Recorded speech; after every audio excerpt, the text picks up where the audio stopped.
In the meantime, the situation on the U.S.-Mexico border continues to be the focus of political debate. This after the pandemic-era immigration restriction Title 42 was lifted Thursday night. That's opening up new pathways for those seeking asylum here in the U.S. NBC's Tom Llamas has the latest. The pressure building on the border and in cities across America. With Title 42 scrapped, a new era of immigration in the U.S. is kicking off with all-time high illegal border crossings.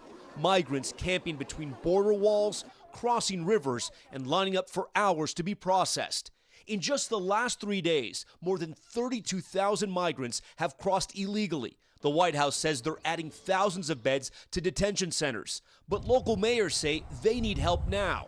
I'm worried about reaching overcapacity, and the issue we have now is that a lot of the immigrants now do not have the financial resources to leave, to take a bus, to take an airplane. Repatriation flights are landing all over Latin America, but the volume of migrants outpacing the courts and the deportation systems. So Title 42 has come and gone, but the flow of migrants has not stopped. This is El Paso. On the other side of that border is Juarez, and you can see the group of migrants that are being led into this bus to then be processed.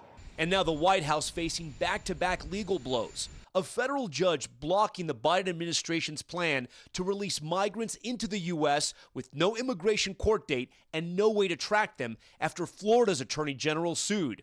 And the ACLU is suing as well, saying a cornerstone of the Biden plan to require migrants to make an appointment before reaching a point of entry is, quote, virtually impossible for asylum-seeking migrants.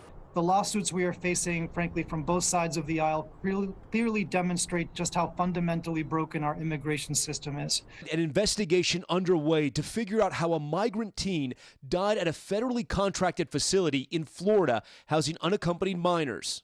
A person familiar with the matter tells NBC News the 17-year-old Angel Eduardo Maradiaga from Honduras received a clean bill of health on May 5th, but was hospitalized 2 days ago.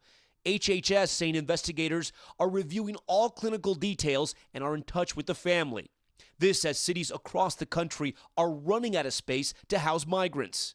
More buses arriving in New York City from Texas. There's a lot more kids, a lot more babies, a lot more families. That's where the Guevara family is trying to go as well. They were processed and released in El Paso with a court date in New York. So you're headed to New York.